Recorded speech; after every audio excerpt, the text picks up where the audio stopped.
ഞാൻ ഭയങ്കര ഹോപ്പ്ഫുൾ ആണ് ശരിക്കും.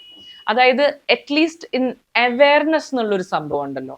ഇത്രയും കാലം ഞങ്ങൾക്ക് സംഭവിക്കുന്നത് എന്താണ് എന്നുള്ളതിനെ കുറിച്ച് പറയാൻ ഒരു ലാംഗ്വേജ് പോലും ഇല്ലാത്ത ആളുകളായിരുന്നു. കൃത്യമായി ഇത് എങ്ങനെ കമ്മ്യൂണിക്കേറ്റ് ചെയ്യും, ഇത് ആർട്ടിക്കുലേറ്റ് ചെയ്യും എന്നറിയാത്തൊരു സ്പേസിലായിരുന്നു. ഇന്ന് അറ്റ്ലീസ്റ്റ് വളരെ കൃത്യമായിട്ട് എല്ലാവർക്കും ബോഡി ഷേമിങ് എന്താണെന്ന് അറിയാം, കൺസെന്റ് എന്താണെന്ന് അറിയാം, ഇപ്പൊ ഫിലിം കോൺക്ലേവ് എന്താണെന്ന് അറിയാം, ഇൻഡസ്ട്രി വർക്ക് പ്ലേസ് റൈറ്റ്സ് എന്നുള്ളൊരു ഡേ ടു ഡേ ലാംഗ്വേജിലേക്ക് നമ്മുടെ ഈ വാക്കുകൾ വന്നിട്ടുണ്ട് എന്നുള്ളത് തന്നെ പ്രബുദ്ധമായിട്ടുണ്ട്.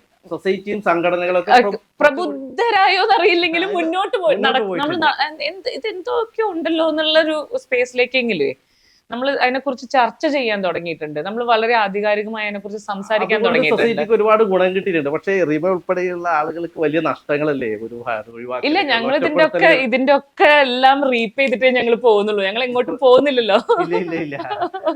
ഞങ്ങൾ ഐ തിങ്ക് അതും ക്രിയേഷൻ തന്നെയാണ്. പുതിയൊരു സ്പേസ് ക്രിയേറ്റ് ചെയ്യുന്നു, പുതിയ ഒരു ഓർഡർ അല്ലെങ്കിൽ ഒരു സിസ്റ്റമിക് ആയിട്ട്, അതും ക്രിയേഷൻ എന്നുള്ള പ്രോസസ്സിന്റെ ഭാഗമായിട്ടാണ് ഞാൻ കാണുന്നത്.